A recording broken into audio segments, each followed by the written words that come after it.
તો આપણે અભ્યાસ કરીએ છીએ ધોરણ 11 વિષય બાયોલોજી ચેપ્ટર નંબર 7 પ્રાણીઓમાં રચનાકીય આયોજન. બરાબર કે તેમાં આપણે આજે ચેપ્ટરના છેલ્લા પડાવ ઉપર છીએ. આપણે જે ટોપિકનો અભ્યાસ કરી રહ્યા છીએ એનું નામ છે દેડકો. અને એમાં આજે જે ટોપિકનો અભ્યાસ કરવાનો છે એમાં છે દેડકામાં જોવા મળતા સંવેદના અંગો. દેડકામાં જોવા મળતા સંવેદના અંગો. તેની પહેલાં આપણે યાદી બનાવીશું અને 2-3 નાના નાના સંવેદના અંગો છે એના વિશે અભ્યાસ કરીશું. બરાબર. એના પછી આપણે જોવાનું છે દેડકાનું પ્રજનન તંત્ર. બરાબર. પ્રજનન તંત્રમાં આપણે પહેલાં જોઈશું નર પ્રજનન તંત્ર અને ત્યારબાદ આપણે અભ્યાસ કરીશું માદા પ્રજનન તંત્ર અને છેલ્લે દેડકાની થોડી ઘણી તારીફ કરીને એને વિદાય આપી દઈશું અને આપણું ચેપ્ટર થઈ જશે પૂરું. બરાબર. ચલો જોઈએ હવે. તો જે રીતે આપણા શરીરમાં વિવિધ સંવેદનાઓ માટે સંવેદના અંગો જોવા મળે છે. 5 પ્રકારની સંવેદનાઓ હોય. બરાબર ને. એક તો હોય છે સ્પર્શ. એક શું છે? સ્પર્શ. એના પછી છે સ્વાદ. એના પછી આવે શ્રવણ. એ જ રીતે આવે દ્રષ્ટિ અને એ જ રીતે આવે ગંધ. તો આ બધી જ સંવેદનાઓ તમને દેડકામાં પણ જોવા મળશે. તો આ બધી સંવેદનાઓના નામ છે.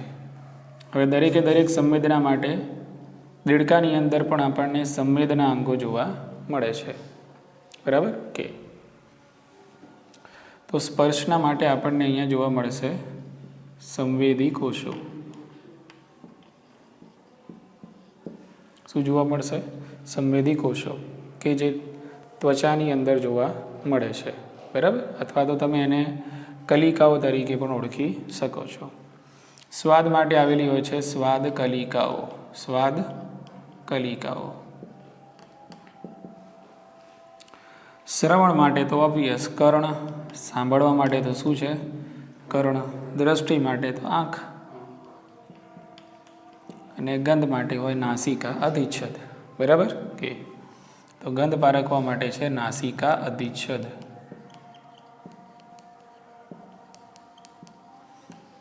એટલે આ એક જોડકાના સ્વરૂપે પણ તમે યાદ કરી લેશો તો ઘણું જ છે. બરાબર. એટલે વિવિધ સંવેદનાઓ માટે વિવિધ સંવેદના અંગો દેડકાની અંદર આપણને જોવા મળે છે. બરાબર ને કે હવે આમાંના કેટલાક અંગો કેવા હોય છે? સુવિકસિત હોય છે અને કેટલાક અંગો વિકસિત હોતા નથી. દાખલા તરીકે આ કર્ણ છે, આંખ છે. તો આ બધા સુવિકસિત સંવેદના અંગો છે. આ બંને કેવા છે? સુવિકસિત સંવેદના અંગો છે. જ્યારે આ ત્વચાના સંવેદી કોષો છે, સ્વાદ કલિકાઓ છે, ગંધ પારખવા માટેનું નાસિકા અધિચ્છદ છે. તો આ કોઈ આમ અંગના સ્વરૂપમાં વિકાસ પામેલા હોતા નથી. એટલે આપણને એમની કોઈ રચના નહીં જોવા મળે. જે રીતે આંખ એક વ્યવસ્થિત રચના છે, કર્ણ એક વ્યવસ્થિત રચના છે, એવી રીતે આ બધી સંવેદનાઓ માટે આપણને આમ કોઈ ચોક્કસ રચનાઓ જોવા મળતી નથી. ખ્યાલ આવી ગયો કે તો આમાં આ જે સંવેદનાઓ છે સ્પર્શ છે, સ્વાદ છે, ગંધ છે, તો આ સંવેદના માટેના જે કોષો હોય છે બરાબર એ ચેતાતંતુના છેડા ઉપર ગુચ્છાઓના સ્વરૂપમાં આવેલા હોય છે. ક્યાં જોવા મળશે તમને? ચેતાતંતુના છેડા ઉપર. એમ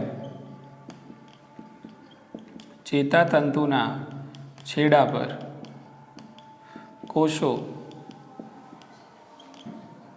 ગુચ્છાઓ સ્વરૂપમાં આવેલા છે. એટલે આ સંવેદનાઓ માટે કોઈ આમ અંગ નથી. જે રીતે અહીંયા કર્ણ અને આંખ આમ સુવિકસિત અંગ ઉભરી આવે છે એવી રીતે આ બધા કોષ આ બધા તમને અંગો નહીં જોવા મળે. આ તો ફક્ત શું છે? ચેતાતંતુના છેડે આવેલા ગુચ્છામાં આવેલા એક કોષોનો સમૂહ છે બસ. બરાબર ને. કોઈ અંગો ના હોય આવા. બરાબર કે પણ સંવેદના હોય એની અંદર. બરાબર. સ્પર્શની, સ્વાદની અને એ જ રીતે ગંધ પારખવાની સંવેદના હોય. પણ આમ કોઈ ચોક્કસ અંગનું નિર્માણ થાય નહીં. પણ શ્રવણ અને દ્રષ્ટિ એવી સંવેદનાઓ છે કે જેના માટેના સંવેદના અંગો છે આપણને દેડકાની અંદર સુવિકસિત થયેલા જોવા મળે છે. ચલો એના પછી આપણે ભણી લઈએ આંખ વિશે પહેલાં ફટાફટ, બરાબર? ઓકે, તો અહીંયા હું ટાઇટલ આપી દઉં છું આંખ. તો દેડકાની આપણે વાત કરીએ એના પહેલાં આપણી જ વાત કરીએ એટલે ખબર જલ્દી પડી જશે. આપણામાં પણ 2 જોડ આંખો આવેલી છે. સામાન્ય રીતે ગોળાકાર જ છે 2 આંખો.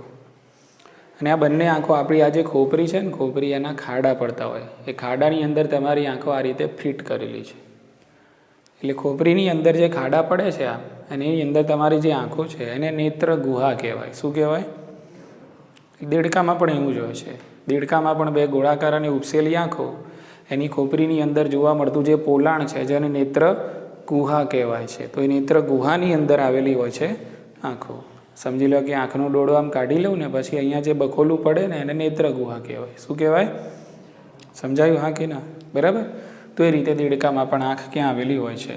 તો 2 ગોળાકાર આંખો, 2 ઉપસેલી ગોળાકાર આંખો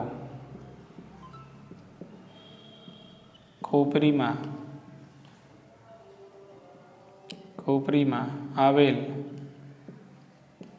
પોલાણ એટલે કે નેત્ર ગુહા, એટલે કે નેત્ર ગુહામાં જોવા મળે છે. એટલે આંખ ક્યાં જોવા મળે છે, કેવી છે, આપણને ખબર પડી ગઈ. હવે આંખની આકૃતિ દોરું ને. હવે દેડકાની જે આંખ છે, તો દેડકાની આંખની આકૃતિ છે એની અંદર કંઈક આપણને આ પ્રકારની રચનાઓ જોવા મળશે. તો દેડકાની જે આંખ છે એમાં 3 સ્તરો હોય છે. એમાં સૌથી બહારનું જે સ્તર છે એને શ્વેત પટલ કહેવાય. એને કહેવાય શ્વેત પટલ, બરાબર? એટલે આંખનો જે ડોળો છે ને એમાં 3 પટલ હોય. કેટલા હોય છે? 3 સ્તરો હોય. એમ એ દેડકાની આંખની જે દિવાલ છે એ ત્રિસ્તરીય છે. કેવી છે? ત્રિસ્તરીય છે. એમાં સૌથી બહારનું જે સ્તર છે એને કહેવાય શ્વેત પટલ. ચલો એની અંદર એક સ્તર મૂકી દઈએ. તો આ એની અંદર આપણે એક સ્તર મૂકી દીધું. આને કહેવાય મધ્ય પટલ. આને કહેવાય મધ્ય પટલ. એની અંદર એક સ્તર મૂકી દઈએ. તો એની અંદર આ જે સ્તર તમે મૂકી રહ્યા છો, તો આ જે સ્તર છે એને કહેવાય નેત્ર પટલ. નેત્ર પટલ. એટલે આ બની દેડકાની આંખની દિવાલ. શું બની ગઈ? દેડકાની આંખની દિવાલ, બરાબર? અને દિવાલમાં કેટલા સ્તરો? 3 સ્તરો છે. તો સૌથી બહારની બાજુ શ્વેત પટલ છે, એની અંદર મધ્ય પટલ અને એની અંદર નેત્ર પટલ. એટલે દેડકાની આંખની દિવાલ થઈ ત્રિસ્તરીય. ખ્યાલ આવી ગયો કે? હવે દેડકાની આંખની દિવાલમાં સૌથી બહારનું આ જે શ્વેત પટલ છે એ અગ્રભાગે સહેજ આ રીતે વળાંક દર્શાવે છે. અને અગ્રભાગે આ જે તમને પટલ જોવા મળે છે આને કહેવાય પારદર્શક પટલ. આને કહેવાય પારદર્શક પટલ. બોલો, ખ્યાલ આવી ગયો? એટલે પારદર્શક પટલ અસલમાં આ જે શ્વેત પટલ છે એનો અગ્રભાગ છે. કેવો ભાગ છે? એટલે શ્વેત પટલ જે છે એનું વિસ્તરણ જ છે. આમ શ્વેત પટલ છે, બરાબર? અને આગળથી શ્વેત પટલ થોડુંક ફરીથી પાછું કેવું બહિર્ગોળ બનતું હોય છે. તો આ જે છે એને પારદર્શક પટલ તરીકે ઓળખવામાં આવે છે. ખ્યાલ આવી ગયો કે? ચલો આ જે મધ્ય પટલ દેખાય છે, ઓકે, તો આ જે મધ્ય પટલ છે એમાંથી નીકળતા આ જે પ્રવર્ધો છે, બરાબર? ઓકે, તો આ પ્રવર્ધોને કનિનિકા કહે છે. શું કહીશું આપણે એને? કનિનિકા. અને સામાન્ય રીતે આ કનિનિકાના કારણે આંખનો રંગ જોવા મળે છે. આપણી આંખનો જે રંગ છે નથી, કોઈની ભૂરી આંખો છે, કોઈની બ્રાઉન છે, કોઈની રેડિશ હોય છે, કોઈની ગ્રીનિશ હોય છે, બરાબર? તો આંખનો જે રંગ નક્કી થતો હોય છે એ શાના કારણે? કનિનિકાના કારણે નક્કી થાય છે. અને કનિનિકા જે છે એ રચના, આ કનિનિકાવાળી જે રચના છે એ શામાંથી નીકળે છે? તો એ મધ્ય પટલ. તમે જોઈ શકો છો આ મધ્ય પટલ છે અને એમાંથી નીકળતા જ આ પ્રવર્ધો છે. બોલો, ખ્યાલ આવી ગયો? તો આને કનિનિકા તરીકે ઓળખવામાં આવે છે. ક્લિયર? એટલે પૂછાય છે કે ભાઈ કનિનિકા ક્યાંથી નીકળે છે? તો મધ્ય પટલમાંથી નીકળે છે. અને સામાન્ય રીતે આ કનિનિકા છે એ આંખને રંગ બક્ષે છે. એટલે કે આંખનો જે રંગ છે શાના કારણે? તો બીકોઝ ઓફ કનિનિકા. ખ્યાલ આવી ગયો?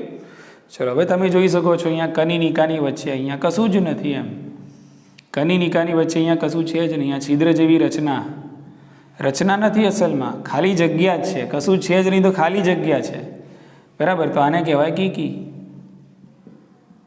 આને શું કહેવાય? કીકી. તો કનિનિકાની વચ્ચે જે છિદ્ર જેવી રચના ઉપસી આવે છે એને કીકી તરીકે ઓળખવામાં આવે છે, બરાબર. અને આ જે કીકી છે એની પાછળ આવેલો હોય છે લેન્સ. કીકીની પાછળ શું હોય છે? લેન્સ, જેને નેત્રમણી કહે છે. એને કહેવાય નેત્રમણી. બોલો, ખ્યાલ આવી ગયું? લેન્સ કેવું કામ કરે? આંખમાં તો લેન્સ કેમેરાના જેવું કામ કરે. એક્ઝેક્ટલી કેમેરાની અંદર જે લેન્સ હોય ને એવી જ રીતે અહીંયા પણ આપણા આંખની અંદર પણ શું હોય છે? લેન્સ હોય છે. આને નેત્રમણી કહેવાય છે, બરાબર. તો કનિનિકાની એક્ઝેક્ટ પાછળ છે એ નેત્રમણી આવેલું હોય છે, બરાબર. અને આ નેત્રમણી પર ચોક્કસ પ્રકારના સંયોજક પેશીના તાંતણાઓ વડે જોડાયેલું હોય છે. આ રીતે સમજાયું? એટલે થાય શું? જો આ પારદર્શક પટલમાંથી તમારે જે વસ્તુ જોવાની હોય ને એના કિરણો અહીંયા પારદર્શક પટલમાંથી પસાર થાય, પછી આ કીકીમાંથી પસાર થાય, પછી કોના ઉપર પડે? લેન્સ ઉપર પડે. અને લેન્સનું કામ શું છે? તો લેન્સ એ જે તે કિરણો છે, કિરણોને સીધો લેન્સ ક્યાં ફોકસ કરશે? ક્યાં કેન્દ્રિત કરશે? નેત્રપટલ ઉપર કરે. ક્યાં કરે? હા, સમજી લો કે અમારે ખુરશી દેખાય છે મને ક્લિયર. કેમ? કારણ કે ખુરશીના જે કિરણો છે એ મારી લેન્સના કારણે મારા આંખના સીધા ક્યાં પડે છે? નેત્રપટલ ઉપર જ પડે છે, બરાબર. જો નેત્રપટલની આગળ કેન્દ્રિત થાય કિરણો કે નેત્રપટલની પાછળ થાય તો ઝાંખું દેખાય, બરાબર. દેખાય નહીં, બરાબર. એટલે જે તે વસ્તુ છે એના કિરણો સીધા ક્યાં પડવા જોઈએ? નેત્રપટલ ઉપર પડવા જોઈએ. અને નેત્રપટલ ઉપર કેન્દ્રિત કરવાનું કામ કોણ કરે છે? લેન્સ કરે છે, બરાબર ને? આટલી વસ્તુ સમજાઈ? ઓકે.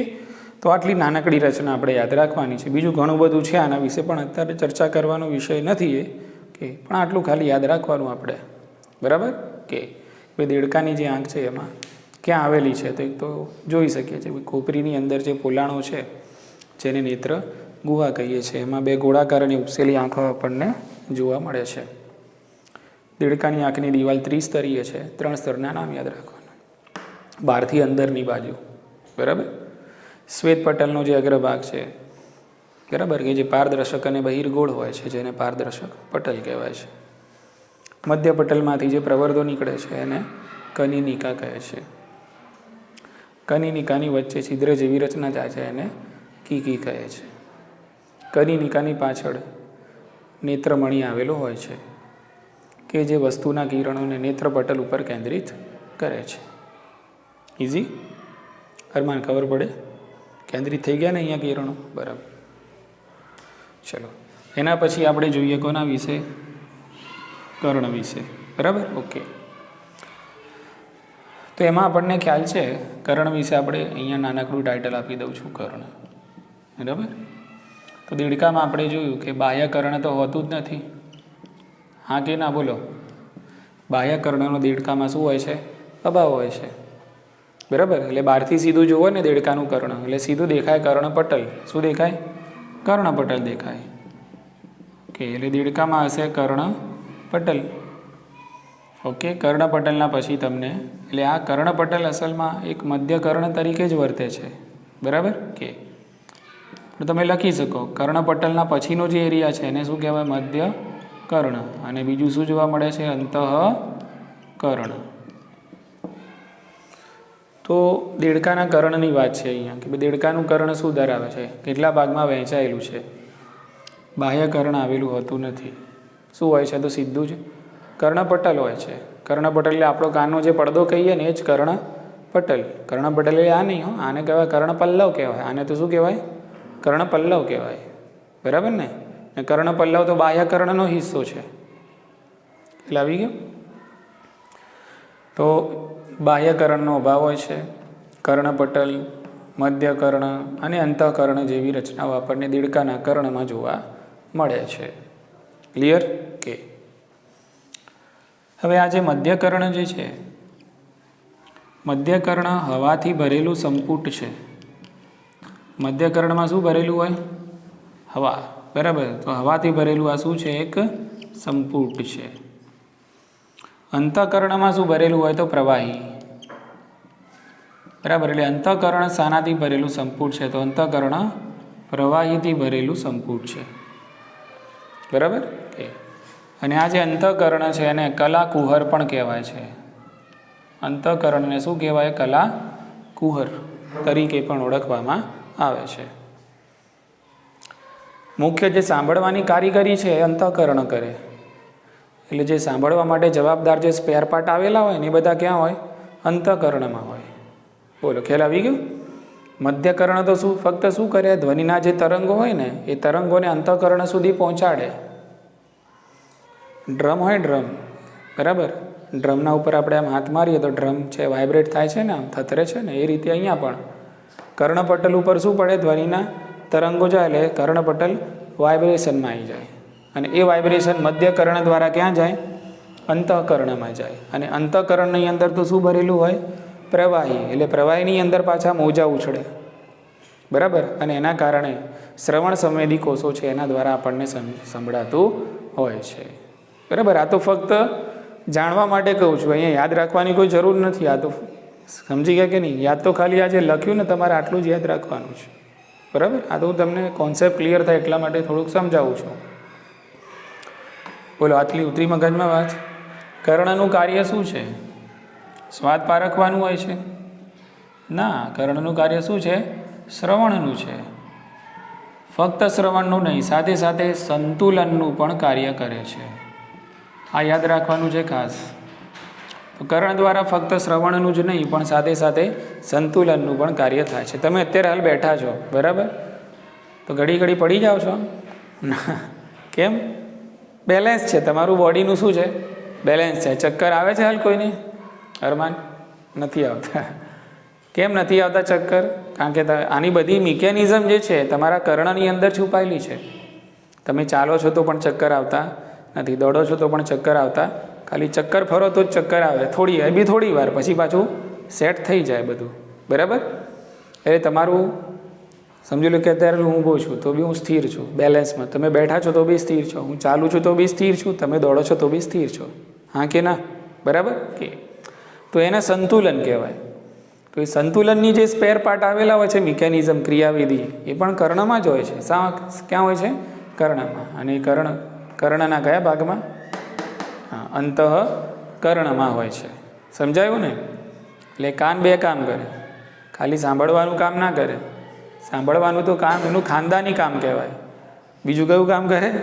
સાઈડ બિઝનેસ સંતુલનનો પણ છે. એટલે ઘરમાં કોઈને કદાચ ચક્કરનો પ્રોબ્લેમ હોય ને તો પહેલાં પ્રોબ્લેમ ક્યાં હોય? કાનમાં હોય. એટલે ડૉક્ટરને બતાવવા જવું હોય તો ENTને બતાવવા જવાય. કોને જવાય? ENT. કાન નાક ગળાનો ડૉક્ટર હોય ને એને પહેલાં બતાવાય ચક્કર આવતા હોય ને તો. કારણ કે ચક્કરનું કનેક્શન કોના સાથે છે? કાન સાથે છે. એટલા માટે કાનની અંદર ઇન્ફેક્શન થઈ ગયું ને તો એ ચક્કર આવે. ઉતરે છે મગજમાં વાત? ઓકે. તો આટલું તમારે કર્ણમાં યાદ રાખવાનું છે. આ બધાનો જે મેન મુદ્દો હતો એક તો આ છે, બાહ્યકર્ણ હોતું નથી. શું હોય છે એ ધ્યાન રાખવાનું, અને કર્ણ શાનું કાર્ય કરે છે, બરાબર. આ બધા એક્સ્ટ્રા મુદ્દાઓ છે, મેં નોટમાં લખેલા છે. ખ્યાલ આવી ગયો? ઓકે. ચલો હવે જોઈએ કયું પ્રજનન તંત્ર? નર પ્રજનન તંત્ર, બરાબર કે. તો અહીંયા ફરીથી ટાઇટલ આપી દઈએ, નર પ્રજનન તંત્ર. પહેલાં તો પ્રજનન તંત્ર છે એની અંદર એન્ટ્રી લઈ લઈએ આપણે. પ્રજનન તંત્ર એટલે કે દેડકો તો એકલિંગી પ્રાણી છે. વંદાની માફક અહીંયા પણ નર દેડકો છે, માદા દેડકો છે. હા કે ના? બરાબર કે. તો નર અને માદા બંને દેડકાનું તંત્ર આપણે અલગ અલગ ડિસ્કસ કરવું પડે. અને પ્રજનન તંત્ર શું વિકસિત હોય છે, વેલ ડેવલપ્ડ છે, બરાબર.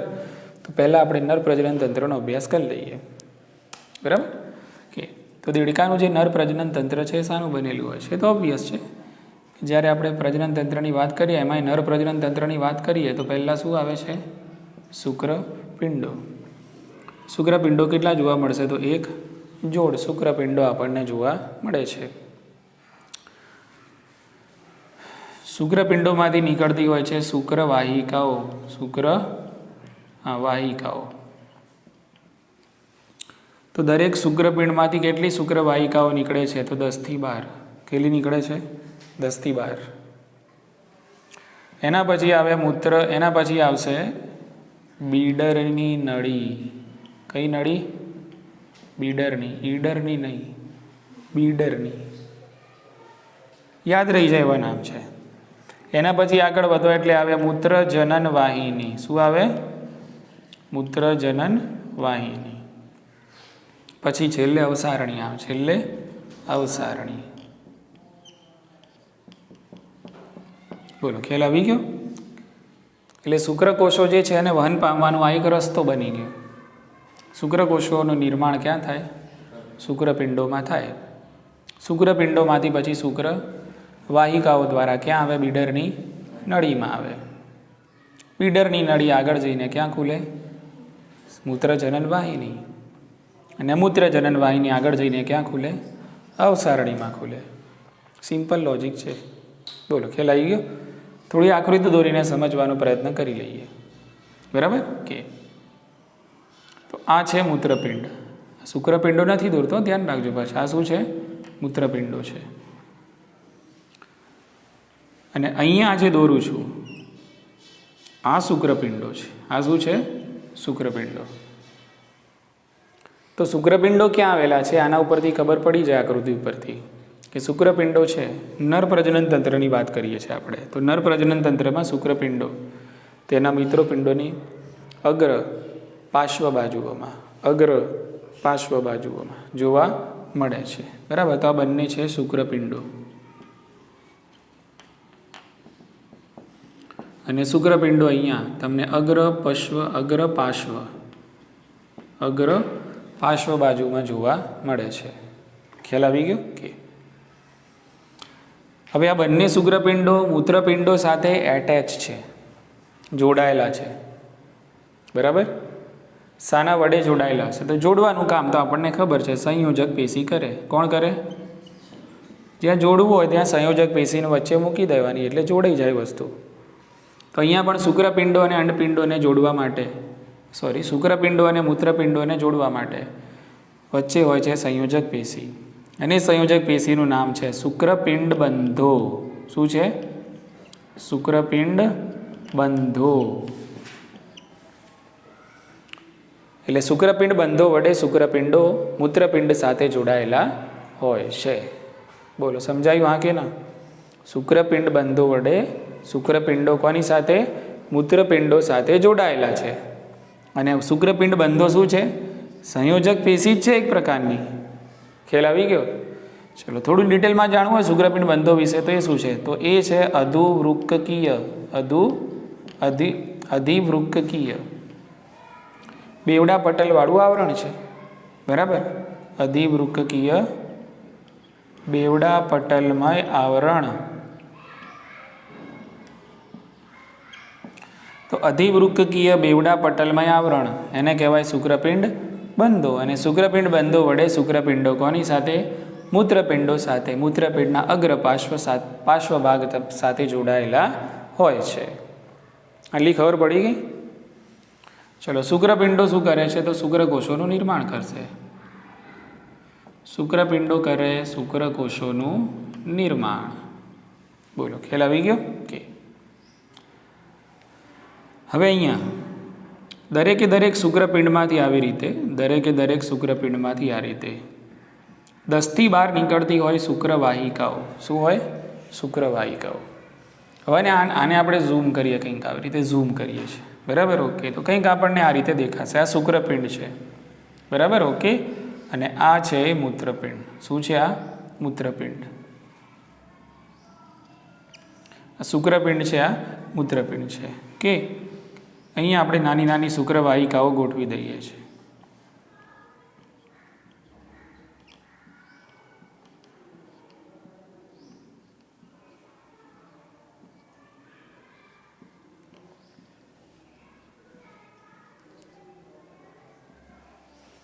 બોલો, ખ્યાલ આવી ગયો કે?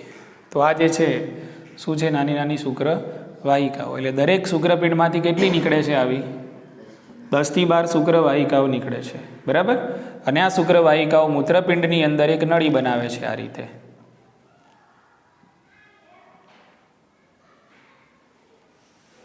ખ્યાલ આવી ગયો? અને આ જે નળી છે તમને ખબર પડી ગઈ હશે. કઈ નળી હશે?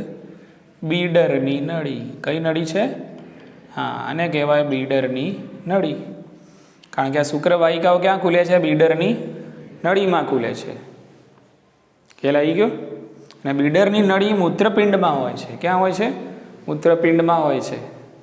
બરાબર કે એનો મતલબ શું થયો કે નર પ્રજનન તંત્રની અંદર શુક્રપિંડો રચનાત્મક અને કાર્યાત્મક રીતે મૂત્રપિંડ સાથે જોડાયેલા છે. કોની સાથે? શુક્રપિંડો મૂત્રપિંડો સાથે રચનાત્મક અને કાર્યાત્મક રીતે કોની સાથે? મૂત્રપિંડો સાથે શુક્રપિંડો જોડાયેલા છે. કારણ કે આનું કનેક્શન સીધું અહીંયા આવે છે, મૂત્રપિંડમાં આવે છે. એટલે શુક્રપિંડો શાનું નિર્માણ કરશે? શુક્રકોષોનું. એ શુક્રકોષો હવે શુક્રવાહિકાઓ દ્વારા આગળ વહન પામશે. એ શુક્રકોષો ક્યાં આવશે? બીડરની નળીમાં આવશે. બોલો, ખ્યાલ આવી ગયો? એટલે બીડરની નળીમાં પણ શાનું વહન થાય છે? શુક્રકોષોનું. બીડરની નળીમાં શાનું વહન થશે? શુક્રકોષોનું વહન થશે. બોલો, ખ્યાલ આવી ગયો? ચલો, આ જે બીડરની નળી છે આગળ જઈને બરાબર કોને મળશે? સંગ્રહણ નલિકા. કોને મળશે? સંગ્રહણ નલિકા. કાલે જોયું હતું ને આપણે. અને આ બધી સંગ્રહણ નલિકાઓ અહીંયા ભેગી થશે અને સંગ્રહણ નલિકાઓ આ રીતે આમ ભેગી થઈને મૂત્રપિંડમાંથી મૂત્રવાહિની સ્વરૂપે બહાર નીકળશે. ખ્યાલ આવી ગયો કે? એટલે હવે એ જે શુક્રકોષો છે ક્યાં આવશે? સંગ્રહણ નલિકામાં. અને સંગ્રહણ નલિકાઓ ભેગી થશે એટલે બધું ક્યાં જશે? મૂત્રવાહિનીમાં. બરાબર. અને કાલે આપણે જોયું હતું કે આ મૂત્રવાહિની જે છે એમાં મૂત્રનું તો વહન થશે જ, સાથે સાથે શુક્રકોષોનું પણ વહન થશે.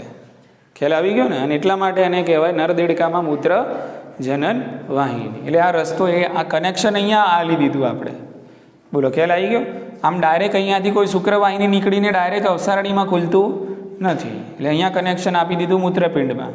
શાના દ્વારા? બીડરની નળી દ્વારા. એટલે બીડરની નળીમાં શાનું વહન થાય છે? તો યાદ રાખજો, શાનું? શુક્રકોષોનું વહન થાય છે. બરાબર કે? અને આગળ જઈને સંગ્રહણ નલિકા સાથે ભળે છે. એટલે શુક્રકોષો ક્યાં આવવાના? સંગ્રહણ નલિકામાં. સંગ્રહણ નલિકામાં તો મૂત્રનું પણ વહન થાય છે. બરાબર ને? એ બધું ખુલે છે ક્યાં? મૂત્રવાહિનીમાં. એટલે મૂત્રવાહિનીની અંદર તો શું છે ભાઈ? મૂત્રનું પણ વહન થાય છે અને શુક્રકોષોનું પણ વહન થાય છે. અહીંયાથી એક મૂત્રવાહિની અહીંયા આવશે, જેને હાલ આપણે કહીશું મૂત્રજનન વાહિની. શું કહીશું? આ મૂત્રજનન વાહિની. કે તો આ રીતે અહીંયા મૂત્રજનન વાહિની, આ મૂત્રજનન વાહિની, અહીંયા બંને મૂત્રજનન વાહિનીઓ આ રીતે અહીંયા ખુલે છે અવસારણીમાં. શામાં ખુલશે? અવસારણી. ખ્યાલ આવી ગયો? એટલે અહીંયા શુક્રકોષોનો ત્યાગ અવસારણીમાં થશે અને અવસારણી દ્વારા શુક્રકોષોનો ત્યાગ પાણીમાં થાય. ક્યાં થશે? પાણીમાં. બરાબર. એટલે અવસારણી દ્વારા શાનો ત્યાગ થાય છે? તો અવસારણી દ્વારા તો મૂત્રનો પણ ત્યાગ થશે, અવસારણી દ્વારા ઉત્સર્ગ પદાર્થોનો પણ ત્યાગ થશે, અવસારણી દ્વારા શુક્રકોષોનો પણ ત્યાગ થાય છે. બરાબર. તે આવું બી પૂછાય છે કે ભાઈ અવસારણી દ્વારા શાનો ત્યાગ થાય?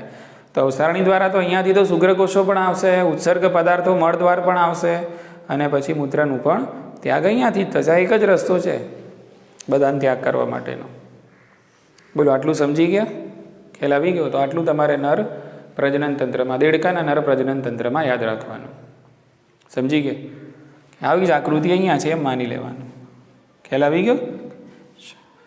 એમાં તમે આકૃતિમાં જોશો તો કંઈક આ રીતે ફરીથી આમ પ્રવર્ધો જેવી રચનાઓ તમને આ ઉપર જોવા મળશે. તો આ જે પ્રવર્ધો જેવી રચનાઓ છે એને મેદકાયો કહેવાય. શું કહેવાય? મેદકાયો. બરાબર. મેદકાયો એટલા માટે કહીએ કારણ કે આની અંદર ચરબીનો સંગ્રહ થાય. ચરબીનો સંગ્રહ કેમ કરીએ છીએ? કેમ ચરબીનો સંગ્રહ થાય છે? કારણ કે ચરબીમાંથી શક્તિ મળશે. ચરબીમાંથી શું છૂટી પડશે? પછી શક્તિ છૂટી પડશે. એટલે આ જે શુક્રકોષો આની અંદર બની રહ્યા છે તો શુક્રકોષોને પોષણ માટે અને શુક્રકોષોને જે શક્તિ જોઈતી હશે ક્યાંથી મળવાની? મેદકાયોમાંથી મળે છે. બરાબર. તો મેદકાયો શું કરે છે? તો મેદકાયો શુક્રકોષોને એટલે કે જનન કોષોને એમ, કારણ કે મેદકાયો ફક્ત નરમાં નથી, મેદકાયો માદામાં પણ છે. બરાબર. એટલે મેદકાયનું કાર્ય શું છે? તો મેદકાય એક પ્રકારે સહાયક પ્રજનન ગ્રંથિ તરીકે વર્તે છે. બોલો, ખ્યાલ આવી ગયો? અને જનન કોષોને શક્તિ પૂરી પાડે છે. ઉતરી ગઈ મગજમાં વાત? ઓકે.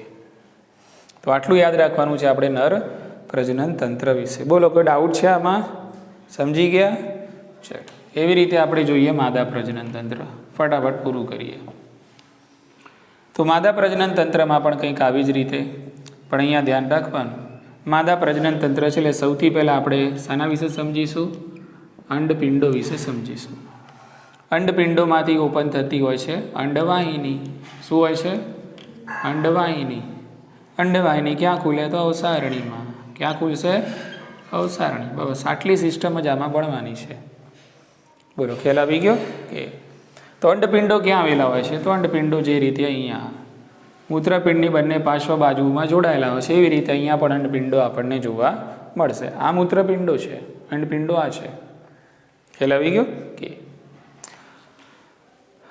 તો માદા દેડકાના પ્રજનન તંત્રમાં પણ એક જોડ અંડપિંડો વિસ્તૃત થયેલા મૂત્રપિંડના અગ્ર પશ્વ ભાગે જોડાયેલા હોય છે.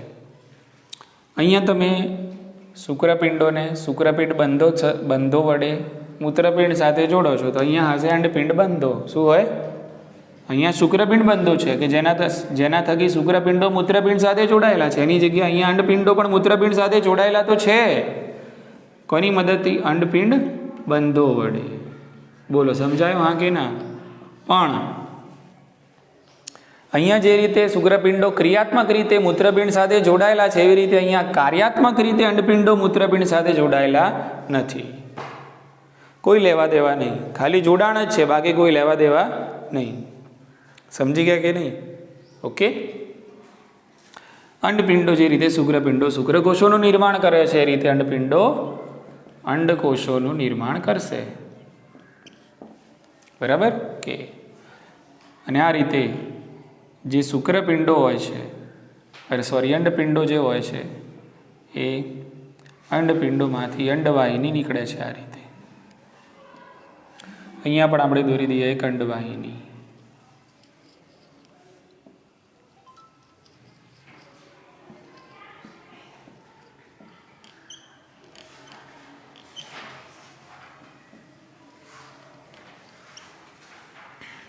બરાબર કે? તો આ જે અંડવાહિની છે એનો અગ્રભાગ તમે જુઓ, આ બંને અંડવાહિની છે. આ બંને શું છે? અંડવાહિની. તો આ જે અંડપિંડો છે અંડપિંડોમાંથી નીકળે છે અંડવાહિની. અંડવાહિનીનો શરૂઆતનો ભાગ તમે જોઈ શકો છો, પહોળો છે. હા કે ના? તો આ પ્રકારનો જે પહોળો ભાગ છે એને નિવાપ કહેવાય. શું કહેવાય? નિવાપ. બરાબર? તો આને કહેવાય અંડવાહિની નિવાપ. અને આ અંડવાહિની જે નિવાપ છે એ અંડપિંડમાંથી જે અંડકોષોનો ત્યાગ થશે એ અંડકોષોને આ નિવાપ દ્વારા શોષી લેવામાં આવે છે.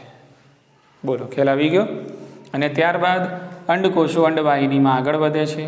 બરાબર? આ રીતે સર્પાકાર રીતે અંડવાહિની આગળ વધે છે. અને અંડવાહિનીનો દૂરસ્થ છેડો સહેજ ફૂલેલો હોય છે. અને આ જે છેડો છે એને અંડાશય કહેવાય. શું કહેવાય આને? અંડાશય. કે જેમાં અંડકોષોનો સંગ્રહ થઈ શકે છે અને જરૂર પડે ત્યારે આ અંડકોષોનો ત્યાગ અવસારણીમાં થાય છે મૈથુન ક્રિયા દરમિયાન. અને અવસારણીમાંથી પછી અંડકોષોનો ત્યાગ પાણીમાં થાય. ક્યાં થાય? પાણીમાં. ઉતરે છે મગજમાં વાત કે?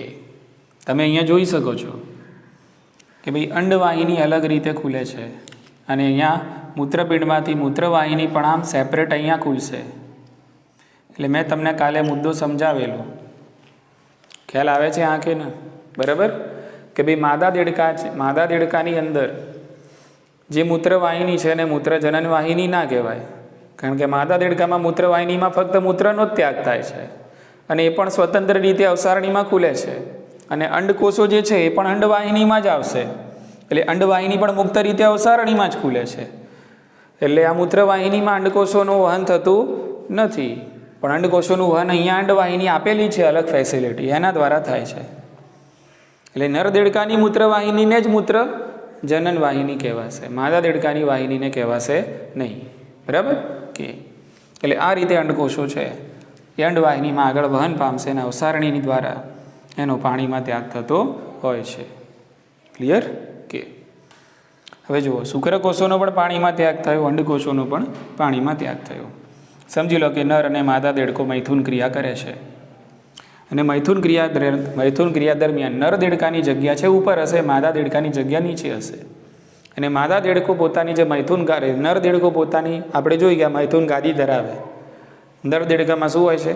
મૈથુન ગાદી હોય છે, પોતાની પહેલી આંગળીના અગ્રભાગે, બરાબર. તો એ મૈથુન ગાદી દ્વારા જે છે, બરાબર, એ માદા જે દેડકો છે એને પોતાના બાહુ પાશમાં લે છે અને મૈથુન ક્રિયા કરે છે. અને મૈથુન ક્રિયા દરમિયાન બંને નર અને માદા દેડકા છે પાણીમાં અંડકોષોનો અને શુક્રકોષોનો ત્યાગ કરશે. માદા દેડકો હશે અંડકોષોનો અને નર દેડકો હશે શુક્રકોષોનો, પણ ત્યાગ થવાનો ક્યાં? પાણીમાં ત્યાગ થશે. એનો મતલબ એમ કે ફલન ક્યાં થશે? પાણીમાં થશે, બરાબર. તો યાદ રાખજો, દેડકામાં ફલન ક્યાં થાય છે? તો ફલન પાણીમાં થાય છે, બરાબર ને. કે પ્રત્યેક માદા છે એ એક મૈથુન ક્રિયા દરમિયાન લગભગ 2500 થી 3000 અંડકોષોનો ત્યાગ કરે છે. કેટલા અંડકોષો? હા, બરાબર. પ્રત્યેક માદા દરેક વખતે 2500 થી 3000 અંડકોષોનો ત્યાગ કરે છે, બરાબર. તો હવે અંડકોષો પણ છે પાણીમાં, શુક્રકોષો પણ છે. શુક્રકોષો કોને ફલિત કરશે? અંડકોષોને ફલિત કરશે. ખ્યાલ આવી ગયો? કે અંડકોષોને ફલિત કરશે એટલે ફલિતાંડ બનશે, બરાબર. કે અને ફલિતાંડમાંથી પછી શાનો વિકાસ થશે? ભ્રૂણનો વિકાસ થશે. કે અને આ રીતે ઈંડામાંથી જે દેડકું બહાર આવશે, બરાબર, એ ડિંભીય સ્વરૂપે હશે. કેવું હશે? હા, એટલે કે એનો વિકાસ ડિંભીય છે. કેવો છે વિકાસ દેડકાનો? ડિંભીય છે. એટલે ઈંડામાંથી જે દેડકું બહાર આવે ને, પરિપક્વ દેડકા જેવું હોય નહીં, પુખ્ત દેડકા જેવું હોય નહીં, બરાબર. એટલે આ ડિંભીય અવસ્થા કહેવાય અને એને ટેડપોલ કહેવાય. એને શું કહેવાય? ટેડપોલ, બરાબર. તો આ ટેડપોલ છે ઘણી બધી અવસ્થાઓમાંથી પસાર થશે અને પસાર થયા પછી આ ટેડપોલમાંથી બને છે પુખ્ત દેડકો. પછી બનશે ટેડપોલમાંથી પુખ્ત દેડકો. બોલો, ઉતરી મગજમાં વાત? ખ્યાલ આવી ગયો? કે એટલે દેડકામાં ફલન એના શરીરની બહાર થાય છે, બરાબર ને. એટલે દેડકામાં ફલન કયા પ્રકારનું? તો બાહ્ય ફલન. આ ફલનને શું કહેવાય? કારણ કે જો અંડકોષ, શુક્રકોષો અંડકોષો એના શરીરમાં ના ગયા ને, માદાના શરીરમાં શુક્રકોષો ગયા ના, અંડકોષો પણ બહાર આવ્યા ને શુક્રકોષો બંને બહાર આવ્યા. ક્યાં? પાણીમાં આવે. એટલે ફલન પાણીમાં થાય છે, એટલે શરીરમાં નથી થતું. એટલે આવું ફલન શું કહેવાય? બાહ્ય ફલન કહેવાય. એટલે દેડકામાં બાહ્ય ફલન જોવા મળે છે અને બધું પાણીમાં થાય પછી, એમ, બરાબર. ફલન પાણીમાં થાય, ફલિતાંડ બને, ફલિતાંડમાંથી ભ્રૂણ બને, બરાબર. ને ભ્રૂણ પછી ઈંડામાંથી શું આવે? ડિંબ બહાર આવે અને ડિંબ છે એની અંદર વિવિધ અવસ્થાઓમાંથી એ પસાર થાય. ડિંબને કહેવાય ટેડપોલ અને એ ફરીથી વિવિધ અવસ્થાઓમાંથી પસાર થાય પછી શું બને? પુખ્ત દેડકો બને. બોલો, સમજાયું? બરાબર. કે સમજી લો કે અહીંયા છે દેડકાના ઈંડા. ઈંડામાંથી જે વસ્તુ, જે રચના બહાર આવશે, બરાબર, એટલે ટેડપોલ જ હશે, બરાબર. ઓકે. પણ અહીંયા જે ટેડપોલ હશે બાહ્ય ઝાલરવાળો. કેવો હશે? બાહ્ય ઝાલરવાળો. પછી થોડા ચેન્જીસ થાય પછી કહેવાય અંતઃસ્થ ઝાલરવાળો. અંતઃસ્થ તો નહીં લખીએ પણ અંતઃ ઝાલરવાળો. કેવું છે? અંતઃ ઝાલરવાળો. પછી એના પશ્વ ઉપાંગો આવે. ઉપાંગો શરૂઆતમાં તો હોય જ નહીં, તરે. ટેડપોલ પાણીમાં શું થાય? તરે. અને તરે એટલે આમ મત્સ્ય જેવું લાગે તમને, એવું લાગે કે નાની માછલી છે, બરાબર. અને માછલીમાં તો શ્વસન માટે ઝાલરો જોઈએ ને, એટલે ટેડપોલ અવસ્થામાં ઝાલરો હોય, પછી ના હોય, પછી ઝાલરો જતી રહે, બરાબર. એટલે ધીમે ધીમે આ ટેડપોલ વિવિધ અવસ્થાઓમાંથી શું થશે? પસાર થશે અને પછી છેલ્લે પુખ્ત દેડકામાં પરિણમે છે. એટલે વિકાસ કેવો થયો? આ પ્રત્યક્ષ કે પરોક્ષ? પરોક્ષ. સીધો વિકાસ નથી, બરાબર ને. પરોક્ષ વિકાસ નથી. કેવો છે? અરે, પ્રત્યક્ષ વિકાસ નથી. કેવો છે? પરોક્ષ છે. ડાયરેક્ટ નથી, ઇનડાયરેક્ટ છે. સમજાયું ને? કે પછી પશ્વ ઉપાંગો વાળો આવે, એટલે પાછળના બે ઉપાંગો આવે, પછી ચારે ચાર આવી જાય એટલે ચતુષ્પાદ વાળો કહેવાય, બરાબર ને. અને પછી પુખ્ત દેડકામાં પરિણમે, પછી પુખ્ત દેડકો. અને આ મૈથુન ક્રિયા કરે એટલે ફરીથી આવે ઈંડા. ઉતરી મગજમાં વાત? બરાબર. તો આ રીતે વિવિધ રૂપાંતરણો ટેડપોલમાંથી પુખ્ત દેડકામાં જોવા મળે છે. પહેલાં બાહ્ય ઝાલરવાળો, પછી અંતઃ ઝાલરવાળો, પછી પશ્વ ઉપાંગોવાળો, પછી ચતુષ્પાદો અને પછી પુખ્ત દેડકામાં એ પરિણમે છે. આટલી વસ્તુ ખબર પડી ગઈ? ઓકે.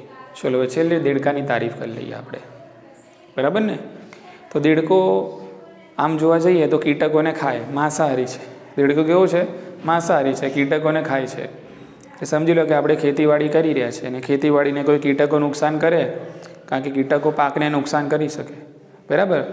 તો એ કીટકોને દેડકો ખાઈ જાય છે, એટલે એક જોતાં શું થયું, તમારા પાકને કીટકોથી એણે બચાયા, હા કે ના?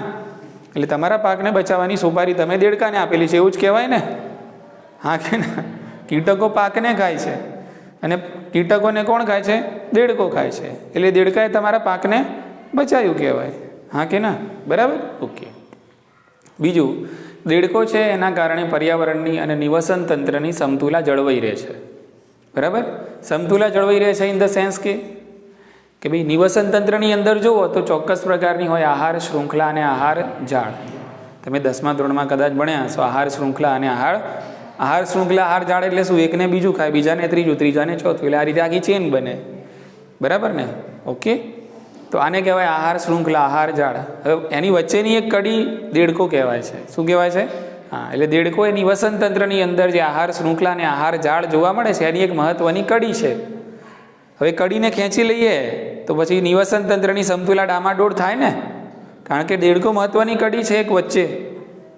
ખ્યાલ આવી ગયો? એટલે નિવસન તંત્રની સમતુલા શું થાય? જોખમાય. એટલે દેડકો શું કરે છે?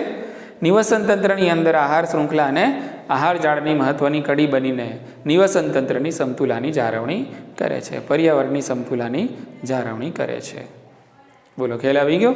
કે અને કેટલાક દેશોમાં તો દેડકાના જે પગ હોય છે, પગ લેગ પીસ, એ ખવાતા હોય છે. દેડકાના પગ માંસલ હોય, સામાન્ય રીતે એના પગ કેવા હોય? માંસલ પગ હોય, બરાબર? તો એ માંસલ પગ કેટલાક દેશોની અંદર ખોરાક તરીકે ઉપયોગમાં લેવાતા હોય છે, લેગ પીસ, બરાબર? તો અહીંયા વિદાય આપી દઈએ કોને? દેડકાને. અને સાથે સાથે આપણે તૈયારી પણ કરી લઈશું. તો અહીંયા પૂરું થઈ ગયું તમારું ચેપ્ટર નંબર 7.